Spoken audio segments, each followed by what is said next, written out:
Welcome, Agile Summit climbers. My name is Michał Parkoła, and I'm hosting this session with our amazing speaker, Magda Firlit. Magda is an Agile transformation consultant and professional Scrum trainer, and in this session, she will teach us about evidence-based management. Welcome, Magda. Hello, everyone. Hello, Michał. Thank you for having me here. Thank you for coming. Okay, before we begin, I would like to invite everyone to also check out other sessions during the summit, like the one with Teresa Torres about continuous discovery habits. Check them out at agileonlinesummit.com. Okay, Magda, let's dive in. So what is evidence-based management and what problem does it solve? So evidence-based management in general is a framework, not a method, not the methodology, but just a framework. So it gives us a structure and it's used to measure, of course, and this is what people can mistakenly perceive as something for measuring. Yes, of course. And for setting valuable goals and measurable goals. And what is the most important, making decisions based on facts. Or we can, right now, it's maybe more fashionable to say using empirical evidence and data to make informed decisions. This is like the more famous word, informed decisions, right?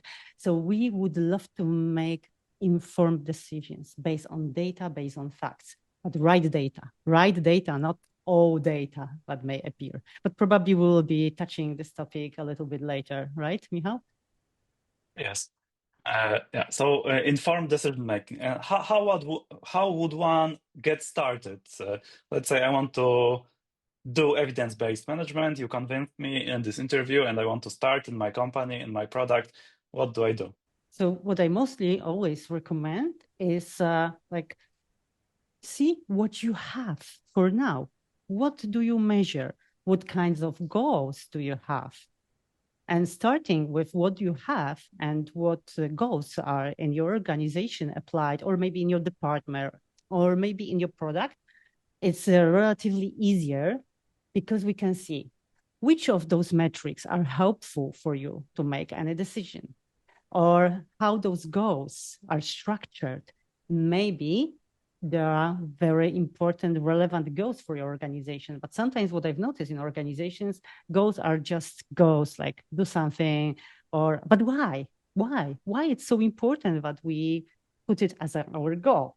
And sometimes people just realize, okay, maybe this goal is not so crucial, so relevant. And sometimes it may turn out that it's fine, sure, of course, it's a great goal, but we need to measure it. So we need to know when the goal will be achieved or what are other attributes for this goal to be like more measurable, at least, yeah.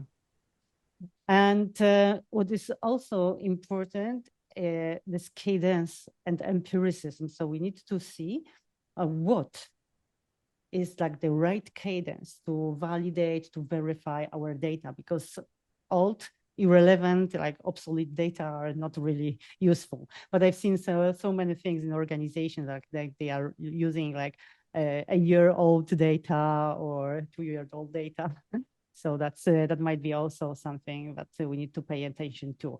And once you have your metrics, from your organization metrics, and once you have a checklist, which are helpful, those metrics, to make any decision, so then we can just structure them into those 4 key value areas that are in evidence-based management framework.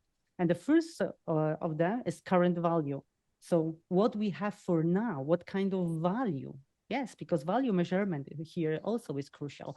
And current value, for example, it can be cost or cost avoidance or cost saving, customer satisfaction. So all outcomes related to customers for now, what we have at this moment.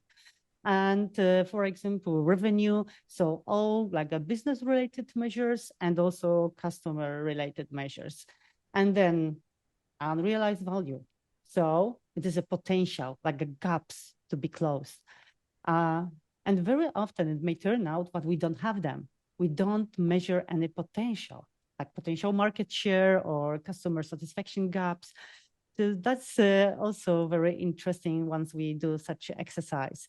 And then time to market, of course, mostly people, they do have some measures related to time to market.